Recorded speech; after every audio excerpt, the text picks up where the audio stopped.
We're actually going to kick off this part of the demonstration with connected learning. So go, Greg. Good, great. As you know, I'm Dr. Greg Matheson, and we're dialing up my colleague, Dr. Lance Ford, from the education team, and both Lance and I are college educators as well on a part-time basis. So we use the technologies that we talked about here. Well, Lance is going to show you what we talked about in the other room around flip learning. Some of the technologies that we can enable face-to-face connections, live, synchronous, like we're doing right now, but also being able to record a lecture or a lesson or a team project, or third graders getting together to do a geometry lesson, and what is a triangle, what's a circle, and publishing that for their colleagues.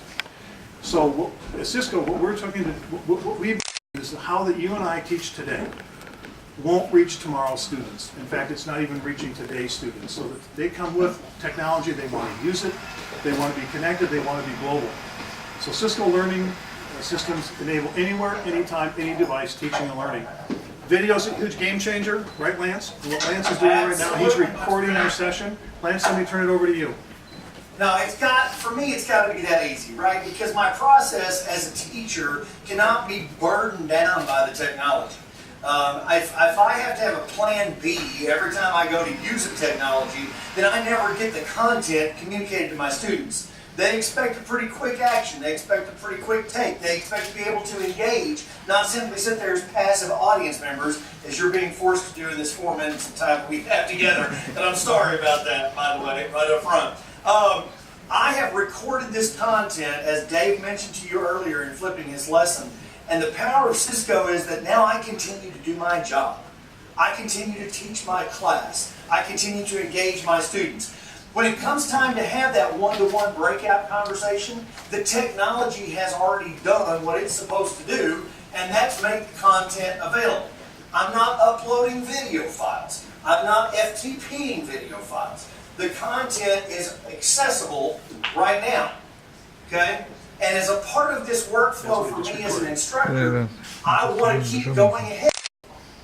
I need to now in my class say, all right guys, 2 minutes ago we discussed XYZ. Now is the time for you to get into small groups, and I want you to be able to go back and look at that. I want you to be able to access it via a variety of portals. The content is going to so many areas. From an education perspective, it's got to flow into my learning management system. I'm using an asynchronous portal, but I'm also using it live during the synchronous engagement. So as content makes itself available, here it is, ready to roll. There's the link to the recording that we made 2 minutes ago now. Or I guess the math would be 3 minutes ago now. So it's already there. Lance, if I can, the philosophy of Cisco and the education team and Cisco's whole is enable the network connections, enable me to be able to teach, make it simple for me to record that lesson or interact with you face-to-face, make it easy for you as a student to access that content so you can watch it at home for your graduate class or undergraduate class, or practice your homework with mom and dad, right? We're finding that teachers and students are using it to teach languages across countries. Second graders in Phoenix are using these technologies to teach English to high school students in their own school district. Schools in northern Minnesota are using telepresence technology so they can teach Ojibwe across their district, or French 3, or classes that you can't get in a rural school district.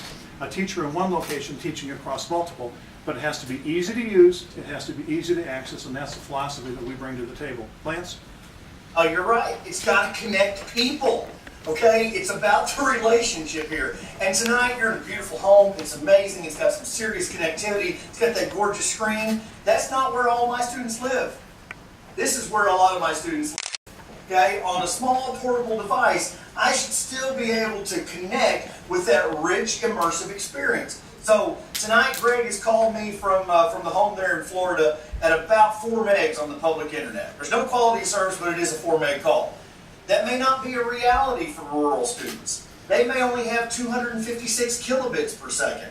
That's how I'm connected to you right now on my iPad, wirelessly, through my firewall, through my filter. And when it comes time for small group work in class, don't confine them to a space. Let them get outside. Make the world the classroom as opposed to forcing it into the four walls that we have traditionally called the schoolhouse.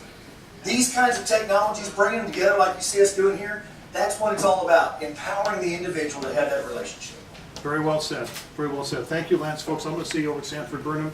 David, how's this home working with automation? Thanks, Lance. Great, thank you. Ah. Thanks, Lance. So Excuse me. what I'm going to show you is how I